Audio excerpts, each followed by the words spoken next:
everyone, this is Vicki. I'm here to do the tutorial on the Shabby Chic fabric heart.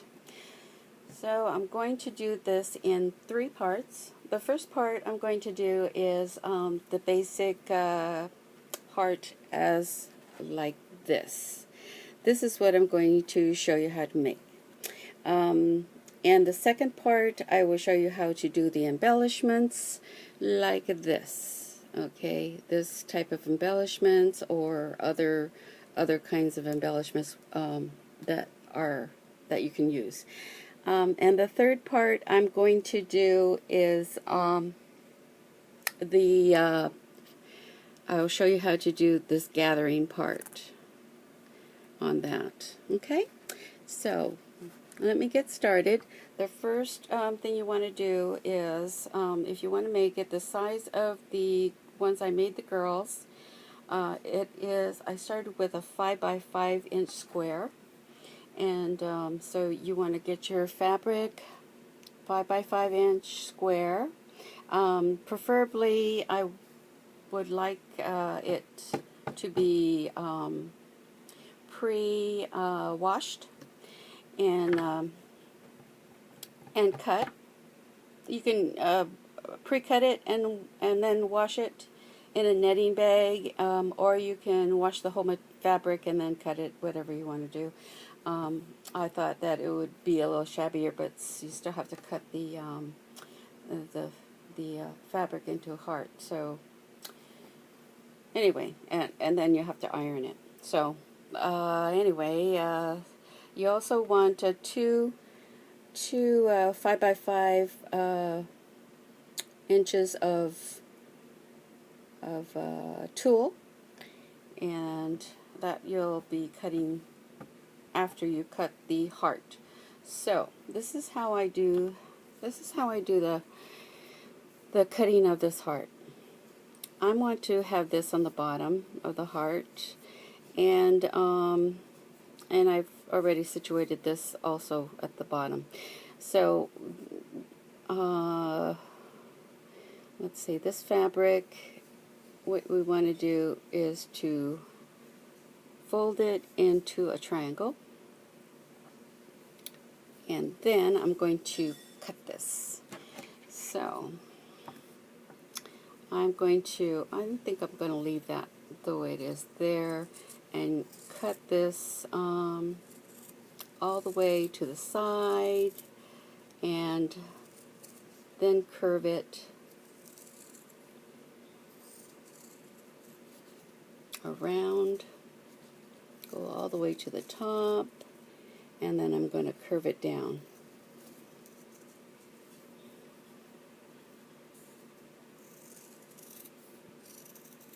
And hopefully it's going to look like a heart. Okay, so there's my heart.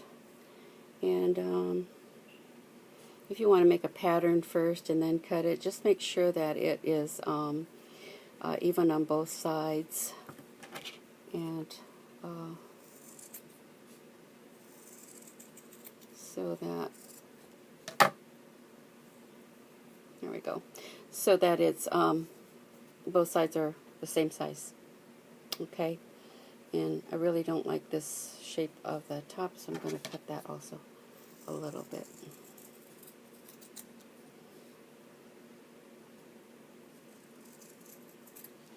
Okay, make it a little rounder.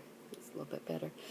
Okay, so this is the right side and the right side of the fabric. Okay, so the wrong sides are together, because I'm going to create an edge that looks like this. See the edge? I like that edge, and I like it frayed as much as possible. Okay, so, and then we're going to take our tulle and put this on top. Put the tulle on top of it on both sides, one on one side and one on the other side.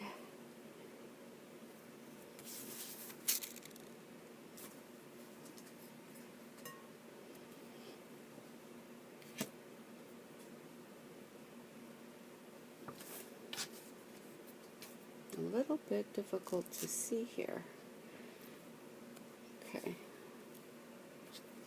Okay, so it's going to look like that, sandwiched, sort of. This one.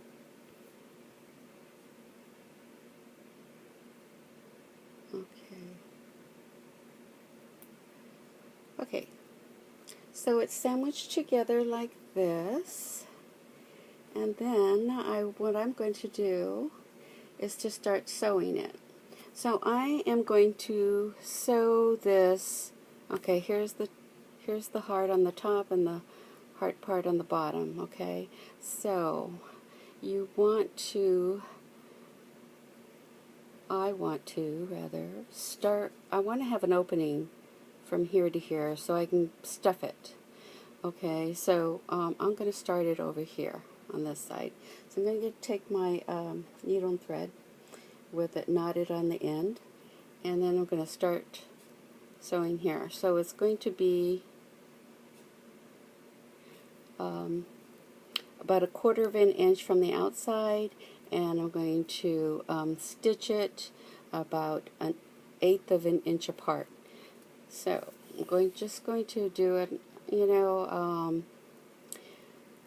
not so perfectly, because Shabby Chic is not perfect. If you know what Shabby Chic is, the furniture, you know that it's like chipped and worn looking, and that is the nature of Shabby Chic.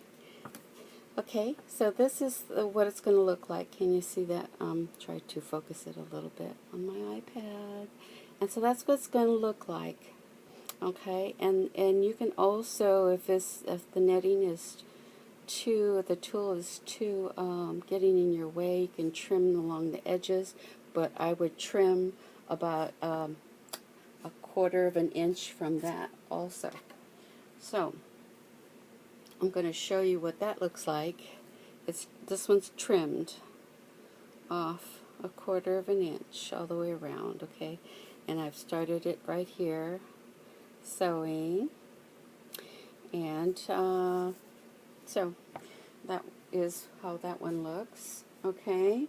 And then the next one here is I've finished, okay? I've got an opening from here to here, and you open it and you can see what the opening looks like here. Now what I like to do is start stuffing it, and you're going to get this stuffing at Joann's or Michael's. I'm not sure if Michael's has this, but at your fabric store. And you're going to just stuff it in here. I'm going to do the corners up here first, and then you're going to stuff it up in the corners on the top. And I don't like it really stuffed tight, because I don't want it real poofy. I don't like it really a big poofy heart, because originally I wanted to wear these, and so that's why I made it to look like a necklace. I don't think the girls will be wearing theirs as a necklace, but I sometimes do wear these as a necklace. And so you just keep on stuffing it to your desire, however much you want it to be. And I will do mine the same, and then I will take these ends and I will stitch up this end. So I'll show you what that looks like. And here I've stitched up this end to this end, and it's almost done. So I'm going to show you this. I'll stitch this up. This will be at the end, and I'll double back a little bit to make it a little bit stronger so it doesn't come apart. And then I'll go through this loop so it's like a knot. And when you're stitching around, it's okay if it's a little puckery. I think that adds to the cuteness of it. And then I'm going to just trim off these little pieces of thread. And even if the thread is, you know, sticking out in some places, it's good too, because I think it adds to that shabbiness look. And so this is what that looks like. See, it's got the netting on both sides and the edges. You can see that on the edges you can see the netting adds to the shabbiness, and I think that's really cute. I did get this fabric. I love this fabric because it has these little looks like applique hearts on, or flowers on it. I got that at Joann's, and I do believe they still have this. And I use this a lot for a lot of different things. I made a pin cushion. This is my pin cushion that I use because I don't really sew a lot, you know, as far as for with the sewing machine. And so I made this, and it's got the cushion up here, and this is the fabric this is the same fabric I used. And then it's a little box, and then inside I put this so I can put my little thread and needles in there. My thread goes in here. I usually have just a white and a black, and then I have a seam ripper right here in it, and I just keep a couple of things in here, a little measuring tape, and that goes on my craft tables in case I just need to do a little touch-up sewing. So that is my #1 tutorial on my fabric cart. And so make up a bunch of these first, and then we'll go on to embellishments. Okay, talk to you later. Bye.